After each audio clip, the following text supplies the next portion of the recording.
aujourd'hui, l'une des principales limites de notre système de parrainage, c'est qu'on n'a aucune maîtrise sur les doublons externes. Même lorsqu'on est autorisé à faire la régularisation, parce que c'est prévu, même pour la régularisation, il n'est pas possible, effectivement, d'avoir, même si vous restez, par exemple, un seul parrain, on vous dit, et là encore, c'est une absurdité. Parce que la loi dit, on est autorisé à régulariser les parrains doubles à concurrence du nombre, et on ne peut régulariser qu'une seule fois. Donc, cela veut dire quoi? Ça veut dire que même si moi, il ne me manque qu'un seul parrain, je dois revenir avec un seul parrain pour le régulariser. Or, en venant, je n'ai aucune assurance que ce parrain-là ne se trouve pas, en fait, sur une autre liste. Malheureusement, c'est ça le problème. Et nous n'avons jamais cessé de dire, depuis janvier 2019, qu'il y a des pays qui l'appliquent. Souvent, je citais le cas du Mexique, qui applique le même système que le parrainage citoyen du Sénégal. Mais là-bas, l'enregistrement et la vérification est automatique. On aurait pu, cette fois, on a fait des efforts pour donner des numéros. Je ne veux même pas y revenir. Je me suis dit que c'est une innovation. Mais au vu du déroulement des choses, je me suis dit que, mais en réalité, est-ce que ce n'est pas destiné simplement à bloquer M. Ousmane Sonko? Parce qu'en vérité, avant, on n'avait pas besoin, tout le monde pouvait venir prendre une fiche, que même si quelqu'un ne se présentait pas, il pouvait effectivement, sur la base du formulaire, qui est unique, justement, aller déposer au Conseil constitutionnel. Là aussi, il y a une faille dans le code électoral. Parce que jamais la formalité consistant effectivement à rédiger des fiches, à délivrer une fiche de parrainage n'était prévue dans l'ancien système, c'est-à-dire lorsque les indépendants en fait donc collectaient des parrainages. Or, aujourd'hui, le Conseil constitutionnel n'est pas en fait compétent, j'allais dire.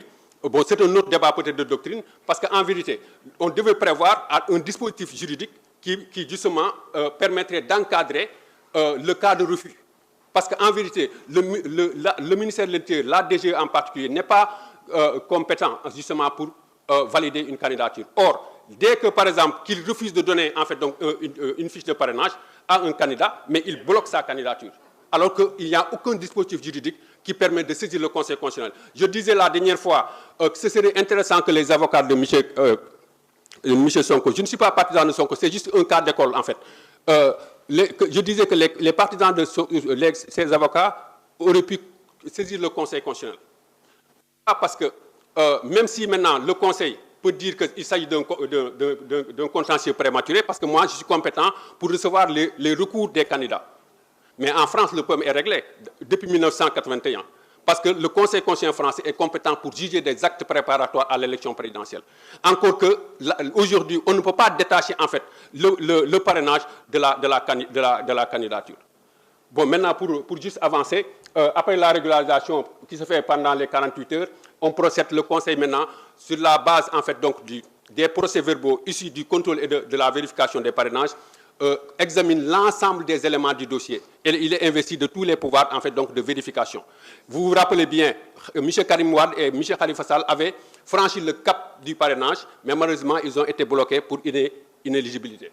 Alors, après, le Conseil constitutionnel donc, publie la liste des candidats et la réclamation est permise.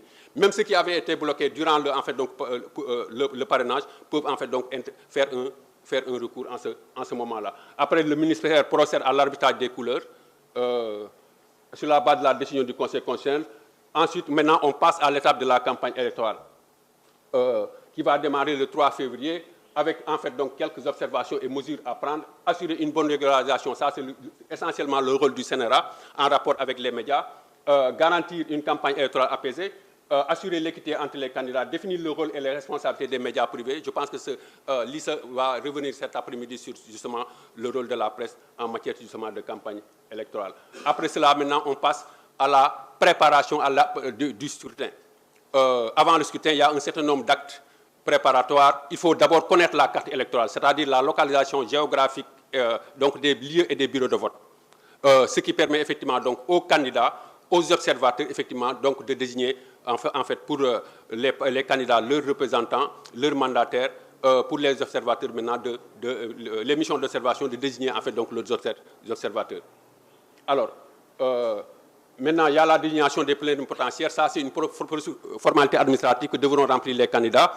La désignation des mandataires et la désignation en fait, des représentants dans les bureaux de vote. Il y a aussi la désignation des représentants dans les commissions départementales de recensement des votes et au niveau de la commission nationale de recensement des votes. Alors, l'une des dernières étapes, c'est le scrutin. Mais avant, 15 jours avant, ça c'est prévu par la loi, c'est dans les attributions de la Sénat, L11, la Sénat veille à ce que la loi la liste des électeurs, excusez-moi, soit remise donc, à chaque candidat 15 jours avant les élections, sous format papier et sous format numérique. Ça garantit un peu la transparence, ça permet effectivement de faire la confrontation. C'est un souci donc vraiment de transparence. Ensuite, maintenant, le scrutin, c'est le 25 février. Le responsable, c'est le président du bureau de vote. Alors, évidemment, il faut former les agents électoraux. Au-delà des membres, justement, qui représentent l'administration, il est nécessaire aussi que les représentants des partis politiques et autres mandataires soient bien formés. Alors, il est important le jour du scrutin aussi de respecter les horaires de vote, mais aussi surtout d'éviter effectivement de rester sur place ou de provoquer, ou même, il est même interdit en fait la propagande le jour du scrutin. Et après cela, maintenant, on passe au recensement des votes. D'abord au niveau départemental, je l'ai décliné tout à l'heure, mais ensuite à la Commission nationale de recensement des votes. Et la loi prévoit qu'au plus tard, le vendredi qui suit le scrutin à minuit, donc ce qui coïncide avec le 11 mars, ça peut intervenir avant. Ça, à chaque fois qu'on dit plus tard, sachez que ça pourrait intervenir avant. La Commission nationale devra proclamer les résultats définitifs. Ensuite, maintenant, la proclamation des résultats, plutôt des résultats provisoires. Il revient au Conseil constitutionnel maintenant de proclamer les résultats définitifs selon maintenant deux hypothèses. C'est-à-dire que lorsqu'il y a réclamation, quand le Conseil n'enregistre pas de réclamation, alors, après le respect maintenant du délai de réclamation, c'est-à-dire qui est de 72 heures, qui suit la proclamation des résultats par la Commission nationale, après ce délai, si le Conseil ne reçoit pas en fait, donc, de réclamation, il proclame immédiatement. L'autre hypothèse maintenant, c'est que lorsqu'il y a maintenant réclamation, alors en cas de contestation, le Conseil statue sur la réclamation dans les 5 jours francs du dépôt de celle-ci. Et le second tour a lieu le deuxième dimanche suivant le jour du prononcé de la décision. Et enfin, l'une des dernières étapes, c'est l'évaluation. L'évaluation constitue une étape importante donc, du cycle électoral qui permet en fait, donc, de dresser le bilan. C'est un préalable à toute réforme en fait, donc, du système électoral. Alors, elle est menée au Sénégal en général par 3 types d'acteurs. Le ministère de l'Intérieur, en général, le ministère ne publie pas ce rapport, c'est un rapport interne. La Sénat a l'obligation légale de produire, d'élaborer et de publier un rapport pour chaque élection, en dehors maintenant des rapports d'activité annuels. Il y a aussi les organisations de la société civile, notamment celles qui ont déployé des missions d'observation électorale, comme le COSC en général. Et enfin, il peut arriver qu'on fasse l'évaluation externe.